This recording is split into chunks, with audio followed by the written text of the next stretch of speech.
Hello, everyone, and welcome to the next in Billing Platform's Elevate series of webinars.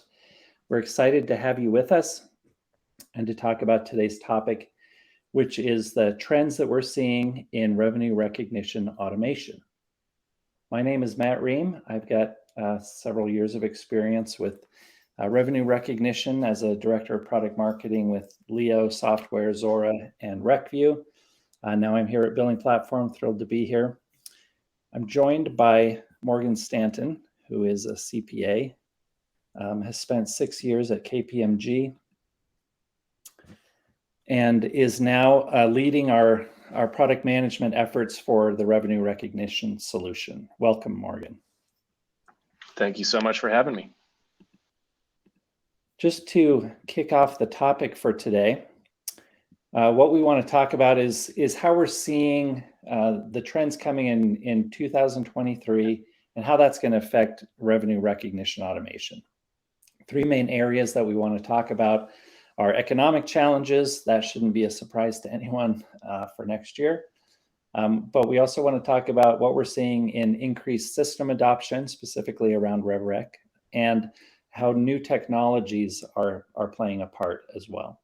Morgan, do you want to add anything before we go into the first topic? Yeah, maybe a little bit. So I think we kind of wanted to walk through the trends that we're going to see here, or we expect to see in 2023, and we really wanted to tackle that conversation with these three factors in mind, right? How is the economic headwind going to impact some of these trends and influence them?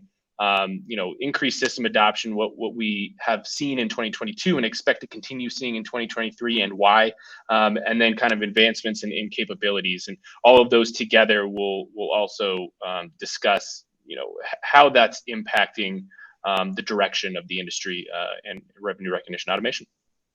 Great. So let's go into the first one. It's no surprise to anyone that 2023 looks like it could be a difficult economic year. Right? Bloomberg, JP Morgan Chase, International Monetary Fund, a number of other experts are estimating slowdowns, low growth, could feel like a recession. But as we know, challenge often brings opportunity. So for companies that are ready and are prepared and can adjust, they can take advantage of those opportunities. In preparation for this webinar, we ran a quick survey to our database, and we got some great responses back. Our survey showed that over half the companies that we polled were feeling cautiously optimistic about the coming year, and less than 20% felt negative about the economy. So that was a good sign. But when we asked about if they're planning to increase spending or decrease, 25% of those companies plan to increase spending. 68% said they plan to tighten the purse strings, at least to some degree. So, together what that tells me is that, companies are expecting tough times ahead, and they want to be careful, but they also want to be continuing to build for the future. So I think that's really in line with what we've seen from other experts and analysts, the Forrester, Gartner, IDC forecasts. But let me throw it over to you, Morgan. What do you think that all means for revenue recognition automation?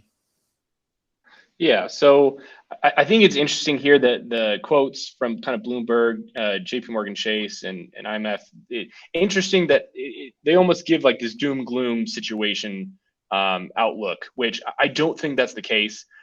As you mentioned in the poll data, companies aren't really seeing this as doom gloom, right? It's, hey, there's some economic headwind coming.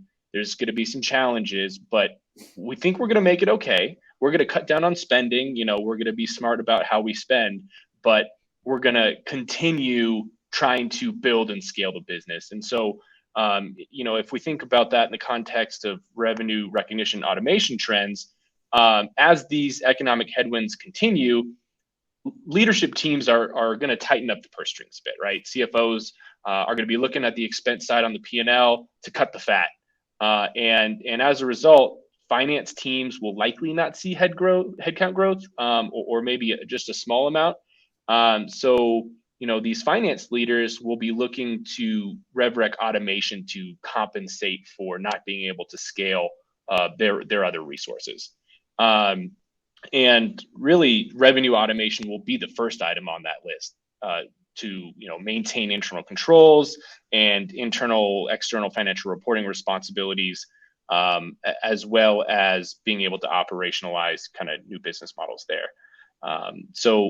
And if we look at the current state of revenue recognition, kind of, I won't say automation, let's just broaden that out and just say accounting operations as a whole for revenue. For a lot of companies out there, they're kind of performing a hybrid setup where maybe they have some of it automated. They're pulling data, transaction data from kind of source billing, CPQ, subscription management systems, things like that. And they're mixing that with manual processes, right? They're dumping a bunch of data in spreadsheets, and they have accountants or finance team members, performing, executing tasks to kind of reach the outcome there from a reporting and accounting perspective, and billing for that matter. And for companies not innovating, right? Companies that are maybe have their product and service lines that they're delivering and they're kind of business as usual, this setup may be sustainable to weather the storm, right? If it works and it's not broken, don't fix it type of thing. But in economically challenging times, companies are going to get creative with their products and services they sell and how they go to market, right? So new business models, so to speak. And this means that these companies will have novel types of arrangements to account for with really no existing automation capabilities, and no current abilities to generate reporting insights and perform controls over those new business models that they're having to operationalize. So that's where things get tricky, where, hey, maybe leadership for the company is feeling good about how they can innovate during these challenging times to not just weather the storm, but grow and scale. But then you got to think about, hey, do we have the resources and the capabilities to automate this at scale? And so that's kind of the question that a lot of these leadership teams are going to be asking themselves. And so when we think about that, let's first talk about companies who maybe have not adopted a revenue automation system currently. So maybe they were doing a lot of manual work and going straight into their ERP for revenue. So during economic headwinds, a portion of these companies that haven't adopted a system will only consider the costs associated with revenue automation systems, right? Like the implementation costs, the recurring subscription costs, and they'll kind of say, hey, no, I don't want to invest any money in that, or I don't want to spend any money in that.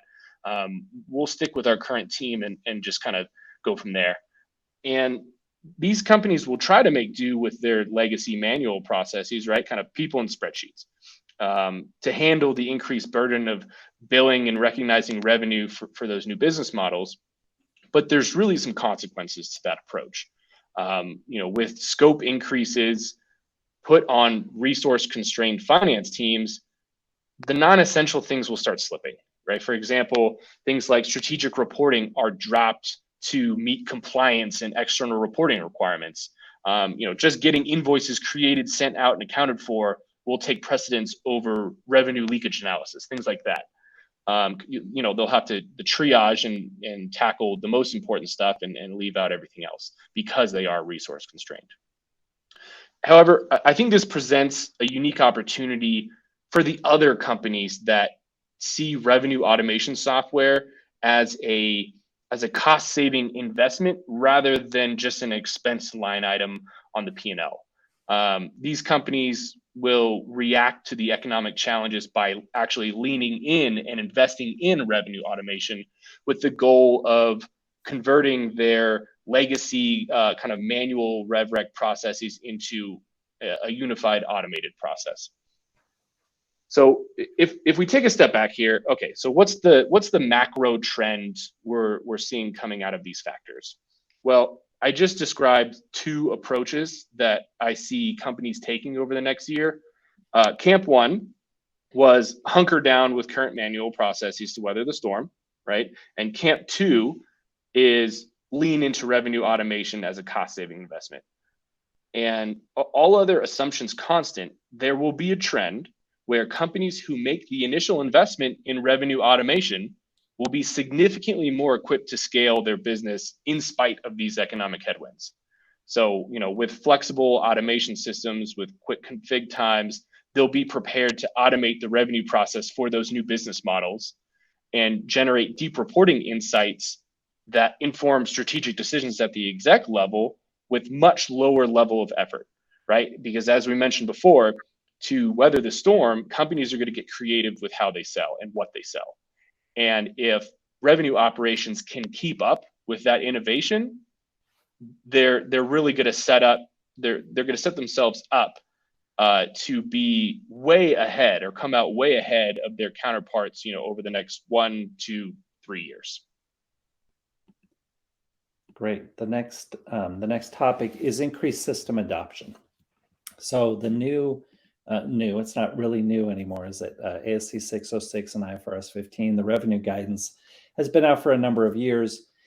And, we've all seen companies arise with a tool that helps you automate that and comply with that revenue guidance. So there still seems to be a growing need for revenue automation. More companies are investing in automation tools. I'll refer back to the survey that we did. It showed over 62% of the respondents were already using a non-Excel automation tool. So I thought that was interesting. Definitely over the last few years, we've seen that number increasing. Not only that, they want the tool to do more. So Morgan, how do you see this playing out in 2023? Yeah, so all right, so our last topic on that last slide was primarily focused on companies who will make the initial investment in a revenue automation system in 2023. But here, we're also seeing a trend where companies who have maybe already adopted a RevRec system in the last 1 to 5 years are pushing efforts to expand their use of those systems to perform more of their revenue and accounting function than what's being done now. And the impetus for this is partly due to those resource constraints we mentioned earlier, but it's also due to the fact that these companies just had more room to grow into the system that they started using in the past 1 to 3 years. So let's use an example here and dive in a bit deeper. So let's take a company who invested in a RevRec system 2 years ago. In some cases, these companies transitioned maybe only a portion of their RevRec process onto that system, maybe a subset of business segments onto that revenue automation system, while they continued with their legacy manual processes for all of their other business segments. Now, some of the reason for that relates to system capabilities, which will actually be our next topic, but hold that thought. But the other has to do with accounting teams not necessarily wanting to transition away from their battle-tested, albeit archaic revenue accounting processes, kind of for their more complex areas. And this is especially true when accounting teams were still getting comfortable with the transition from ASC 605 to ASC 606, where, if we think back to those times between 2016 and 2019, companies were bringing in technical accounting advisory consultants from the Big Four and some of the other boutique consulting firms to just help accounting teams understand how they need to account for this new revenue standard. And those consultants, those advisors would draft out the technical accounting memo saying, hey, this is how you need to account for things. And if companies paid a little extra, the advisors would build spreadsheets for them that essentially operationalize what was in their technical accounting memos. And for a couple of years after that, the accounting teams were really just trying to get comfortable with that new process, right? Hey, we need to walk before we can run. But now that these companies have been doing that process, maybe using a RevRec automation system for part of it for 2, 3, 5 years now, they're familiar with their systems at this point and are now looking to transition more or all of their revenue processes onto the automation platform. Now, this not only includes revenue accounting, right? But it also includes upstream billing, invoicing, subscription management capabilities, where consolidating the source of truth for these functions into a single platform unlocks a lot of automation opportunities. So historically, you'd see discrete billing systems integrated directly into an ERP with kind of an offshoot of spreadsheets all over the place, managed by the accounting team. Now companies have consolidated billing and revenue functions into a single system, with general ledger integration into the ERP. And we're seeing a market increase in companies wanting to pull more of these functions out of the spreadsheets and out of the ERP systems, for that matter, into the revenue automation systems they already use, right? Because they're already paying the licensing fees, the subscription fees for the platform. So the more they can pull in and get automated by that existing system, the more cost savings they get right there. And once those processes or those operations are in the platform, that instantly increases reporting insights, gives you kind of a scalable nature. There's a scalable nature of that approach with no increase in software expenses. Great, thank you. So we've talked earlier about how there were new automation solutions that arose to address ASC 606, but that is still fairly new, fairly recent, and technology continues to evolve and improve. So software providers are trying to continue to improve their products and their services and bring new capabilities to market. So tell us how you see that unlocking opportunities for companies. Yeah, so this is probably my favorite topic out of the bunch, or the one I'm most excited about, because it's kind of new frontiers here, right? And because in the scheme of things, RevRec and revenue automation systems are relatively young, right? They really started to have their shining moment on the scene with the adoption of ASC 606, which was, much less than a decade ago, right? We're talking 5 years or less for all intents and purposes. But what this means is that RevRec systems across the industry are still building out functionality to address the depth of scenarios and complexity introduced with ASC 606 and IFRS 15. And if you want any kind of evidence of the depth of scenarios here, look at any of the big four firms' ASC 606 accounting guides. They're 1,000 pages long, and they have multiple ones, industry-specific ones as well.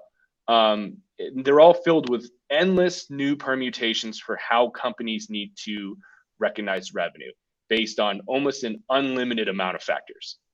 Right? We have the 5-step framework, but it goes so much deeper than that. So RevRec software has really, as an industry, has been reacting to this new need in the market quite aggressively, in fact, since the new standard was published, back in, let's say, 2014. And advancement in functionality to meet those needs still continues today. So these are quite exciting times in the world of accounting or revenue accounting, because each release cycle for these revenue automation software companies, they're releasing features that tackle more and more parts of the revenue process, right? More and more coverage of those big four accounting guides that are 1,000 pages long.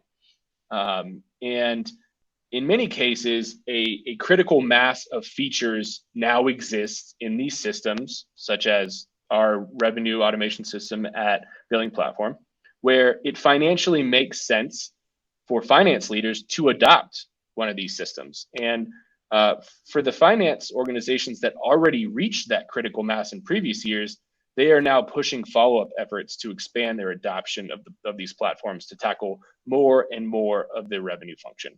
And this really lines up kind of with previous points I made. But this is coming, at the point or from the angle of new capabilities being introduced to these platforms on a very regular basis.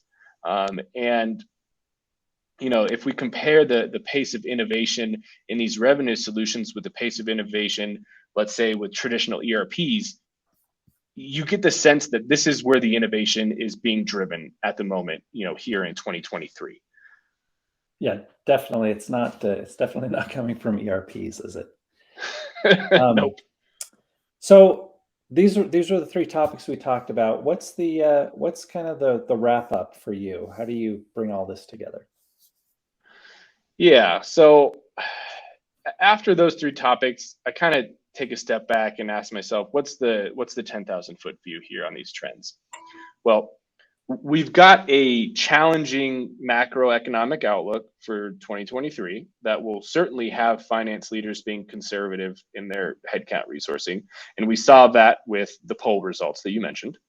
And these companies will also get creative with new business models to meet growth targets, right? And that's also backed up by the fact that even though your poll results said, hey, we're going to cut back on unnecessary spending, they're not overly depressed about the outlook, right? Companies are still optimistic, cautiously optimistic, is I think your exact terminology, about continuing to grow in 2023. So with limited resources, establishing the revenue operations for new business models will certainly be challenging, and companies will be looking towards automation to address that pain point, I think. And whether that's adoption of new revenue systems for those companies that maybe haven't adopted one yet, or expanded use of their current revenue systems if they have adopted one already. So to kind of wrap things in a bow here, this coupled with the fact that revenue software companies are continuing to expand the capabilities of these systems every single release, if you're on a monthly release cycle every month, on a quarterly basis, will result in more finance leaders automating more of their revenue functions with these solutions in 2023. Excellent. So just to wrap it up, if any of you are not familiar with BillingPlatform, we help companies accelerate ideas into revenue through our systems and our platform. It's cloud-based. It enables you to easily automate, even super complex business models, simplest subscription through really complex high volume usage-based models. The platform is super flexible, powers our customers so that they can bring new products and services to market 30% faster is what we've seen, and a reduction in operational cost by as much as 50%. This agility puts enterprises in control of how they differentiate themselves in what are increasingly crowded marketplaces, how they maximize profitability, reduce operational costs, and even optimize the customer experience. The revenue recognition piece of this that we talked about today is only a part of this complete solution. The entire package can put total financial control into the hands of enterprises who want to save time and money and run their businesses more efficiently, and throw in some additional accuracy, control, and trust, and you've got something worth looking at. So if you have any questions about this, and I want to thank you, Morgan, for being on here today and sharing your insights. Yeah, definitely. Thanks for having me. If you have any questions about this, you can reach out directly to Morgan or me. If you would like a free consulting session and learn more about the platform, please reach out to the email address on here or visit our website. And with that, I want to thank you for joining us. I hope this was informative for you. We'd love to hear your feedback and your comments, and we look forward to joining you on the next Elevate series webinar. Thank you. Thanks, everybody.